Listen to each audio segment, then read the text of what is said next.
Guillermo Perry, actual profesor de la Universidad de los Andes en Bogotá, pero ampliamente conocido por una cartera muy amplia, como ex economista en jefe para América Latina del Banco Mundial, ministro en Colombia, etcétera. Me da mucho gusto verte de nuevo.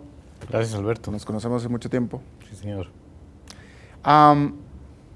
América Latina lleva, Guillermo, 10 años, 11 años de crecimiento sostenido, prácticamente crecimiento sostenido sin inflación. Y es una circunstancia histórica para América Latina, porque América Latina, yo creo que en un siglo o más no había tenido una circunstancia tan favorable de estabilidad económica sostenida por 10 años. La pregunta es, ¿tú ves que puede durar esto otros 10 años igual? Para comenzar, Alberto, en realidad la situación es aún más sorprendente porque no solamente no había habido un periodo parecido a este históricamente para América Latina, sino que se ha dado en un momento en que Europa está en recesión y Estados Unidos tuvo una crisis y tuvo una recuperación débil. O sea, la economía mundial no está en una situación fuerte. Entonces, eso es todavía más sorprendente. Totalmente. Y eso ha llevado a una cierta autocomplacencia, desafortunadamente, porque hay gente que piensa que esto cambió definitivamente. Y eso, yo creo que ha habido un cambio, pero a medias apenas. Este buen momento es una consecuencia de una combinación de suerte y de buenas políticas. Hay buenas políticas, indudablemente. Hay cosas que han mejorado en América Latina. Bancos centrales independientes, con credibilidad, con inflación baja y expectativas de inflación baja, regímenes cambiarios flexibles en la mayoría de los países. Una mejoría en la situación fiscal, aunque no lo suficiente, en la mayoría de los países, y reducción de deuda pública. Y yo diría que lo más importante de todo, un sector bancario y financiero muy bien capitalizado, muy bien manejado y muy bien regulado y supervisado, a diferencia de lo que vimos que sucedió en Estados Unidos y en Europa. Esas tres cosas ayudaron mucho para que durante esta última crisis América Latina no hubiera tenido una crisis fuerte, porque se evitó una crisis financiera. Nos pegó el comercio, pero no tuvimos problemas financieros. Y, sin embargo, a pesar de esos avances en políticas, cuando uno examina con cuidado qué está detrás de este crecimiento rápido de la última década, hay dos factores externos. Uno son altos precios de productos básicos de exportación y otro es una situación de liquidez internacional muy favorable. Ha habido una gran liquidez internacional, ha sido muy fácil el acceso al crédito externo barato y los flujos de capital han sido muy generosos con América Latina. Y esos dos factores explican por lo menos la mitad o 2/3 partes de la aceleración de las tasas de crecimiento. Entonces, el problema es cuánto duran esos dos factores. Tú dirías que la estabilidad macroeconómica la alcanzamos los latinoamericanos, sí, hecho en casa, el crecimiento nos vino de fuera. Más o menos, ¿no? Más o menos. No sé si esto lo hace más fácil, pero... Sí, yo creo que esa es una buena manera de ponerlo, aunque hay ciertas relaciones. Por ejemplo, el alto precio de los productos básicos le permitió a los países de América Latina, porque lo manejaron más o menos bien, acumular muchas reservas internacionales y no tener déficit en cuenta corriente grandes ni deuda externa grande cuando vino la crisis. Si no hubieran tenido antes esos altos precios, hubiera sido difícil que hubieran llegado a la crisis con una situación externa tan sólida. Entonces, por eso hay un poquito de relación. Pero, para preguntarse cuánto dura esto, sobre todo, digamos, la liquidez internacional uno nunca sabe. Si hay una crisis financiera en Europa profunda, que todavía es posible, la liquidez internacional se va por un tiempo, por unos meses, como pasó a finales del 2008. Y entonces esa circunstancia puede cambiar de un día a otro. La de los precios de productos básicos altos esa puede durar más, porque es sorprendente históricamente que tengamos precios altos de productos básicos cuando Europa está en recesión y Estados Unidos está creciendo muy poco. Y China desacelerándose. Bueno, es que ahí vamos a llevar a China, porque históricamente los grandes importadores de productos básicos eran Europa y Estados Unidos, y ellos, su crecimiento determinaba los precios de los productos básicos. Si estaban creciendo mucho, los precios de los productos básicos estaban altos; si no estaban creciendo, estaban muy bajos. Entonces, esta vez es la primera vez en la historia en que ellos no están creciendo mucho y los precios de productos básicos están altos. Y eso es Asia. Eso es el milagro chino y asiático en general. Porque esos son países que hoy día son una componente mucho más grande de la economía mundial de lo que eran antes, son grandes importadores de productos básicos y crecen a más del doble que el resto del mundo. Entonces, aproximadamente 2/3 partes de la demanda anual adicional por productos básicos viene de estos países del Asia y en particular de China. Entonces, nuestra suerte hoy día está ligada a lo que le pase a China y al Asia. Es mucho más importante por América Latina si China tiene una crisis que si Estados Unidos no crece mucho. Eso es un cambio dramático, pero es un riesgo también. Entonces, mi visión personal es que China va a seguir creciendo bastante, no al 10% como antes, o 12%, pero al 7,5%. ¿En 10 años? Estamos hablando aquí en 10 años. ¿Tú no ves a China regresando a crecimientos arriba del 9% en la próxima década? No, pero tampoco la veo cayendo a crecimientos del 3% como ha planteado Ken Rogoff, por ejemplo. ¿Por qué? ¿Por qué creo eso? Porque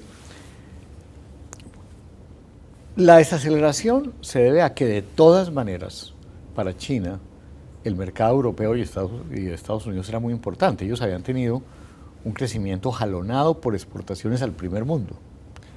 Entonces, esa recesión los ha obligado a ellos a cambiar su estrategia a una estrategia de crecimiento basado en demanda doméstica, inversión y consumo, y en exportaciones a países en desarrollo. Y ese cambio no es tan fácil de hacer. No, de hecho, ellos están haciendo el cambio, pero con un cierto costo de desaceleración. Esa es mi visión de China. Tiene otros problemas de desbalances entre regiones, aumento de desigualdad, de tensiones. ¿Qué hay de una supuesta burbuja inmobiliaria en China? ¿No la ves tú? Hay gente que la ve. Posible que sí. Pero lo que pasa es que la posibilidad de una crisis financiera en China es muy remota, porque es una economía muy controlada, muy regulada. Los bancos son unos bancos casi agentes del gobierno, la mayoría de ellos. Entonces, con ese tipo de... Cuando nosotros teníamos un sector financiero reprimido en América Latina, controlado, pues no había crisis financieras. Tampoco el sector financiero contribuía demasiado al crecimiento de la economía. Y yo creo que China es una cosa intermedia, está en un momento de cambio en el sector financiero. Pero, mira, ese es un activo de ellos, claro. Ellos tienen un liderazgo político totalmente comprometido con el crecimiento, porque la estabilidad política china depende de que crezca. Como no hay libertades políticas, el Estado no hace mayor cosa de protección social, la legitimidad del régimen depende del crecimiento, y por eso ellos es una política totalmente a favor del crecimiento. Y son muy pragmáticos, han mostrado ser muy pragmáticos. Si algo comienza a salir mal, lo cambian. Sí. Yo creo que la duda más grande sobre China, personalmente, es la duda política. Algún día los chinos, ya teniendo apartamentos, teniendo carros, van a querer decidir en qué ciudad viven, en dónde trabajan, dónde estudian sus hijos y a quién eligen. Y en ese momento, la transición hacia la democracia sí puede causar un lío muy grande económico en China, como pasó, por ejemplo, en Indonesia. Hay países de Asia que han tenido una transición democrática suave, como Corea. Pero yo me temo que ese no va a ser el caso en China. Ahora, lo que sí pasa es que no lo veo en el corto plazo. Yo creo que la primavera árabe de China viene por ahí en 10 años. Justamente me hiciste pensar en la famosa primavera, porque Porque, oye, es que, Guillermo, estarás de acuerdo en que la primavera en Egipto, que fue donde empezó, nadie la veía venir. Exacto. 2 semanas antes de que se diera, nadie la veía venir. Y sobre todo los expertos en los países árabes. ¿No es cierto? Yo estaba en ese momento enseñando en Harvard y organizaron una conferencia los expertos del mundo sobre el tema árabe y todos reconocieron Que nadie se da cuenta. que nadie lo sabía, que ellos pensaban que esto era un régimen autoritario muy estable. Y todo empezó porque golpearon a una persona. Pues había una cosa alarmada, latente, Obviamente, que había pero venido el detonante. Pero la pregunta a donde yo quiero llegar es que lo de China se nos puede salir de las manos. Lo de China puede darse igual que lo de Egipto. Yo creo que sí, pero no muy pronto. Pero eso es una apuesta. O sea, fíjate que mi predicción de cuándo creo que va a acabar la época de crecimiento bueno de China, pero no de 10 o 12%, pero de 7 a 8. Mi predicción es cuando se le enrede la vida políticamente al régimen. No creo que vayan a ser problemas económicos. Yo creo que eso les ha causado cierta desaceleración, pero lo manejan con un gran pragmatismo y tienen muy controlada la economía, entonces eso se puede manejar. Bueno, entonces por lo que nos acabas de decir, mientras China esté bien, Latinoamérica va a estar bien. Eso creo yo. Mira, bueno, mientras China esté bien y Europa no tenga una crisis financiera, Europa va a tener una década perdida, como la tuvimos nosotros en el 80, por lo menos una década de crecimiento cero. Y aquí estamos. Pero, exacto, pero si se le revienta el sistema financiero, si pasa algo como lo que pasó en el sistema financiero norteamericano, eso sí afecta a todo el mundo y afecta al comercio. Pero y eso todavía yo no lo descarto totalmente. Yo tampoco, pero dime una cosa. Me parece a mí que la manera en que se defendió América Latina de la crisis crediticia de Estados Unidos fue fenomenal. Claro, pero hubo un año de caída de en crecimiento. general, hubo países que no entraron en recesión siquiera, de América Latina. Sí, aunque caímos en crecimiento. Totalmente. No, yo creo que nos pasaría algo parecido. Okay. O sea, una crisis financiera en Europa, si la manejan bien, es que también Estados Unidos salieron muy bien de la crisis. Acuérdate que hubo un momento en que todos nos temimos que estábamos entrando en otra gran depresión. Y el equipo que llegó con Obama fue extraordinario lo que hizo. El mundo se lo reconocerá algún día porque evitó una depresión mundial y sacó... Bueno, que a 3 días de las elecciones lo culpan, incluso le echan la culpa. En este ambiente político incluso lo culpan del mal manejo. Los que conocemos la historia sabemos que el mal manejo fue en el gobierno anterior cuando decidieron, por razones increíbles, pues muy difíciles de comprender, dejar quebrar a Lehman Brothers. Yo estoy de acuerdo contigo. Ahí se fue la crisis toda.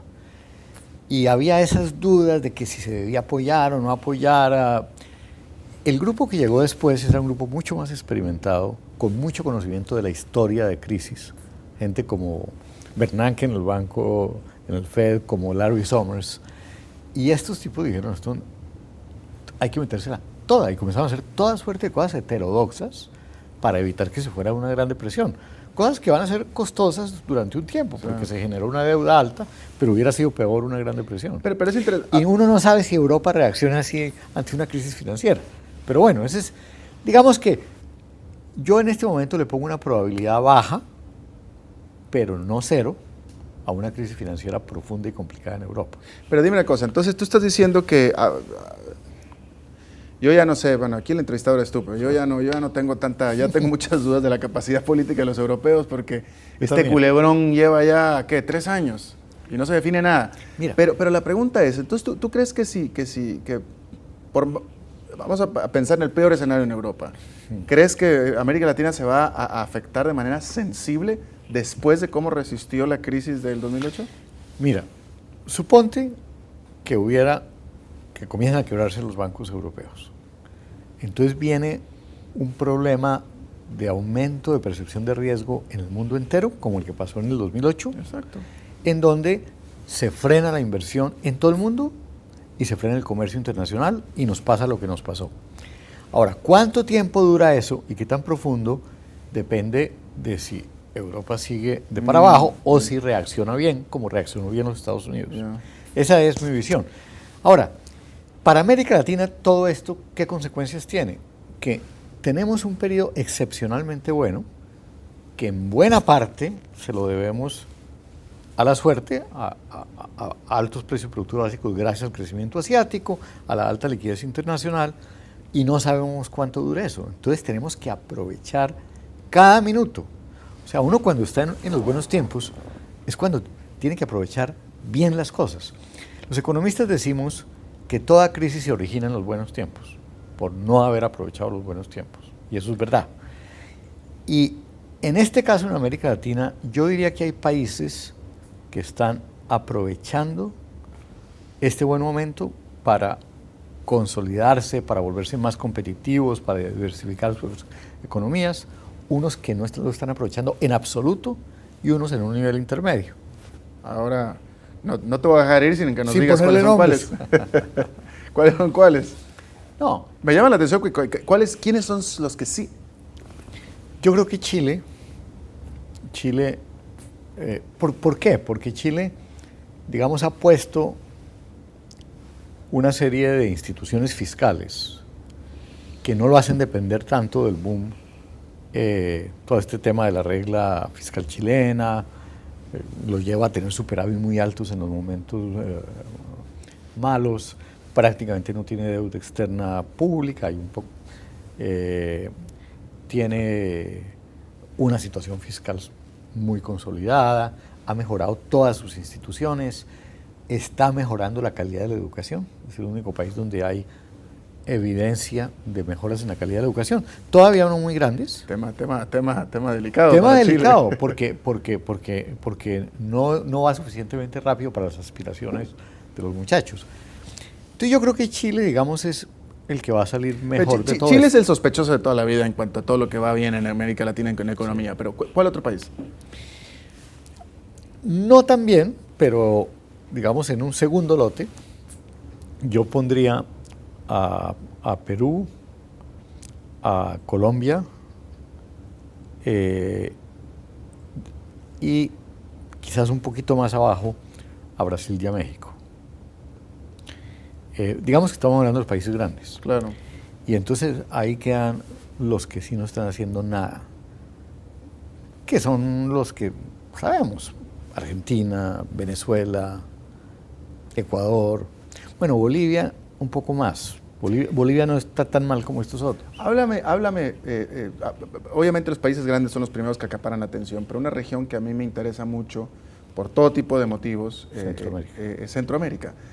Panamá es una cosa, el resto es Centroamérica. Que me parece que Centroamérica en general está haciendo las cosas bien. Sí, yo estoy de acuerdo con esa visión. Yo pondría a Centroamérica un poco debajo de México, pero nunca con ese otro grupo tan mal. Centroamérica está haciendo dos cosas bastante bien. Primero, la integración comercial entre sí y con los Estados Unidos. Y no es solo integración comercial, están haciendo integración financiera, regulatoria, de infraestructura. Y uno ve que cambian los regímenes, entra regímenes de izquierda o de derecha y no cambia mucho la política. Entonces, aunque no hacen crecimientos notables, excepto Panamá y Costa Rica, que a veces tiene periodos de crecimiento muy altos. Y esos son los dos más fuertes de la región, no solo Panamá, Costa Rica, yo creo que es una economía muy sólida. Pero en general la región va a estar en una situación intermedia. Nunca tiene crisis muy fuertes la región. Las crisis muy fuertes que tuvo en el pasado estaban vinculadas con el problema de las guerras. Sí, claro. Pero desde que eso pasó, es una región que se maneja de manera intermedia. Ahora, mi visión es que realmente no estamos aprovechando tanto como deberíamos este periodo. Porque, por ejemplo, en lo fiscal,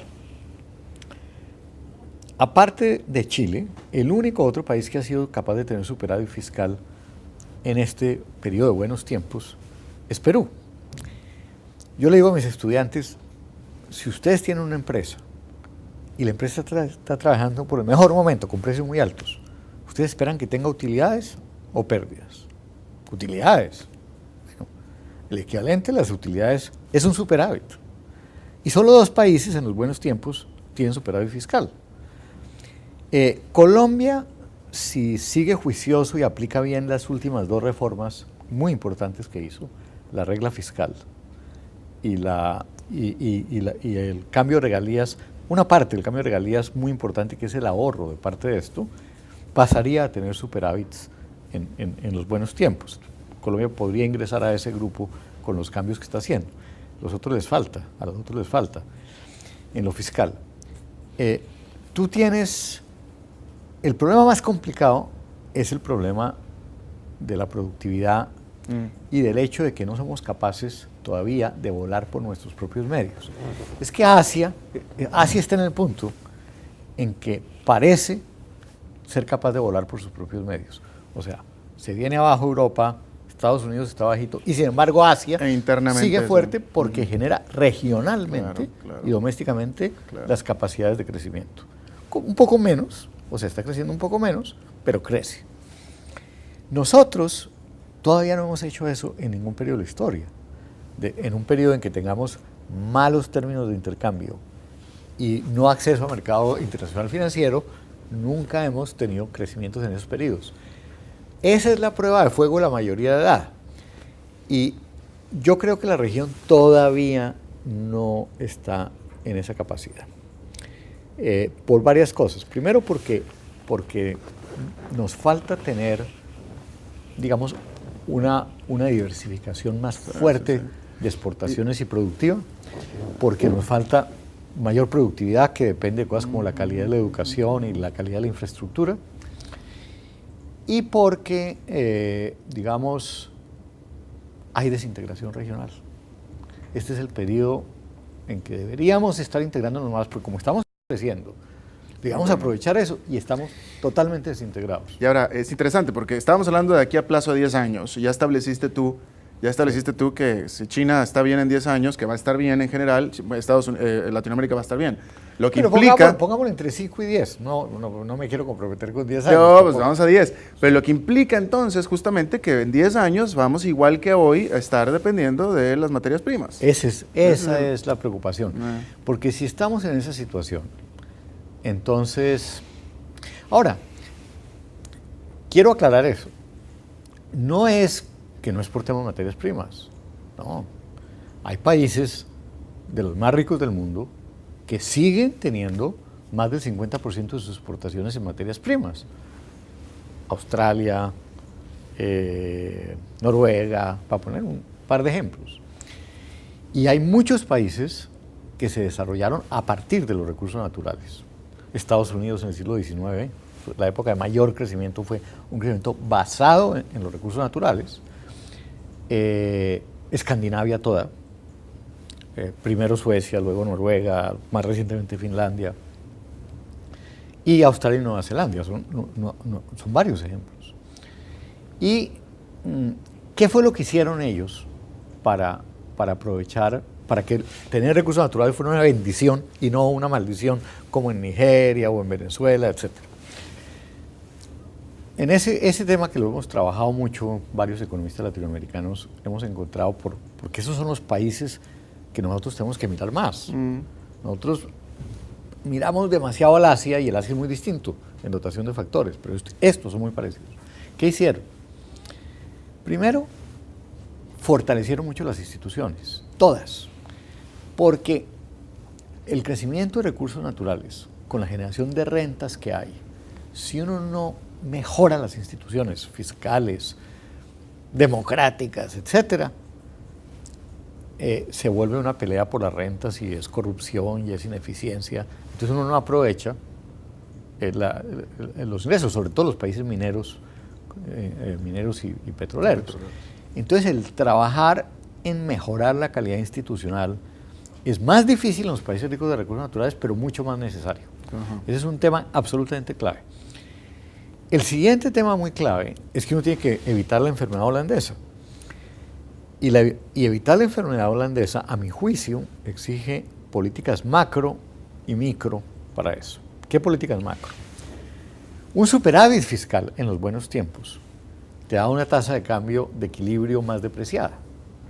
Entonces, uno va a tener en los buenos tiempos algo de apreciación cambiaria, eso es inevitable. ¿Pero cuánto? Depende de si tiene superávit fiscal o tiene déficit fiscal. Y depende si el Banco Central decide acumular reservas internacionales fuertemente y tener intervenciones cambiarias que eviten esos procesos de revaluación muy fuerte y de especulación a favor de la revaluación. Entonces, ahí algunos de los bancos centrales de la región me parece que hacen eso muy bien. A mí me parece que en eso, y aquí mis amigos chilenos de golpe me van a regañar, el que lo hace mejor es Perú, este país.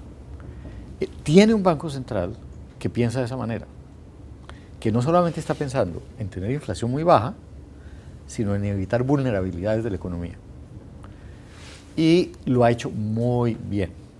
Ahora, otros bancos centrales, digamos, han hecho muy bien la tarea de tener baja la inflación, pero un poco menos el tema de evitar movimientos muy abruptos y apreciaciones muy fuertes de la tasa de cambio. Pero volvamos a lo que hicieron estos países escandinavos. Entonces ellos reforzaron instituciones. ¿Qué otras cosas hicieron?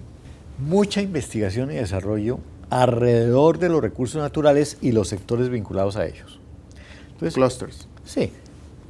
Digamos, la fiebre del oro en los Estados Unidos. ¿Y qué hace Estados Unidos? Ahí surgen Stanford, la Universidad de California, etcétera.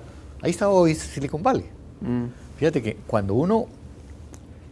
Eso hizo Australia. Australia comenzó a explotar cobre después que Chile. Y decidió tener las mejores universidades de minería e ingeniería y hacer mucha investigación sobre las técnicas de cobre. 2 de las 4 empresas mineras más grandes del mundo son australianas, de origen australiano. Australia descubrió la mina más grande que hay en Chile, que es la mina, una compañía australiana descubrió la mina La Escondida, que es la más grande. Y Australia hoy, aunque sigue exportando mucho cobre, exporta mucho más servicios tecnológicos sofisticados vinculados con la producción de cobre que cobre. Mientras que Chile sigue exportando cobre. Entonces, ahí hay una diferencia muy grande. Chile yo creo que ha aprendido esa lección y ahora está haciendo investigación alrededor del cobre. Los chilenos tiran lo mismo sobre el salmón. Exacto, sí. Exacto. Sí. Lo hicieron con el salmón, lo hicieron con el desarrollo forestal del sur. O sea, Chile en frutas frescas son ejemplos claros de eso. Es lo mismo que Noruega. Por ejemplo, en Noruega, al principio, no utilizó bien sus bosques a diferencia de Suecia. Suecia desarrolló toda su industria de ingeniería fuerte que tiene hoy.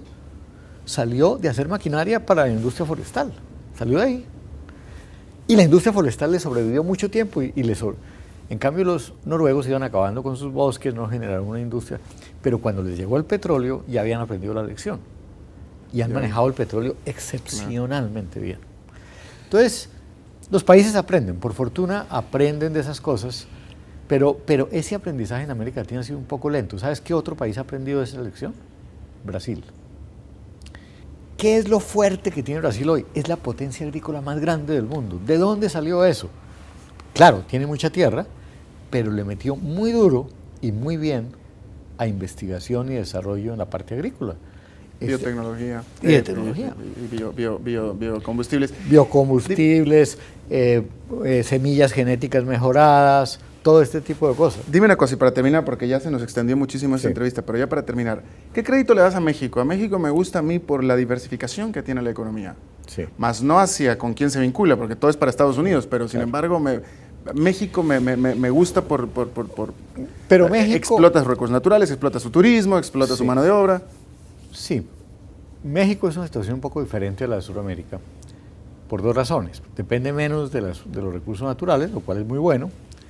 Depende más de los Estados Unidos, lo cual en general es bueno, pero de vez en cuando no. O sea, yo francamente en eso creo que sería bueno que México tratara de diversificar un poco más hacia otros mercados. Pero alguna vez a un economista israelí, cuando se estaba discutiendo si México entraba a CAFTA, dijo, mire, ustedes dicen aquí en México, es un dicho creo que de Lázaro Cárdenas, que pobre México, tan lejos de Dios y tan cerca de los Estados Unidos. Yo como israelita les digo, pobre Israel, tan cerca de Dios y tan lejos de los Estados Unidos. Exacto. Yo creo que estar cerca del mercado más grande del mundo, que sigue siendo la economía más flexible, es una ventaja si uno la aprovecha. México mucho tiempo le volvió la espalda, cuando decidió aprovecharla, le ha ido mejor en general. Claro, tuvo la crisis de Estados Unidos y ahí le dio muy duro. Claro. Entonces, esa integración con Norteamérica que tiene México, si la diversifica un poco más, si fortalece la diversificación productiva y le mete más a investigación y desarrollo y mejora la calidad de educación, en donde no ha hecho tanto, ha hecho algo pero no lo suficiente, pues México tiene otro camino, como el de Costa Rica, por ejemplo, distinto al del Cono Sur, pero promisorio. Ya. Guillermo Perry, profesor de la Universidad de los Andes, muchísimas gracias por tu tiempo. Alberto, Gracias. a ti.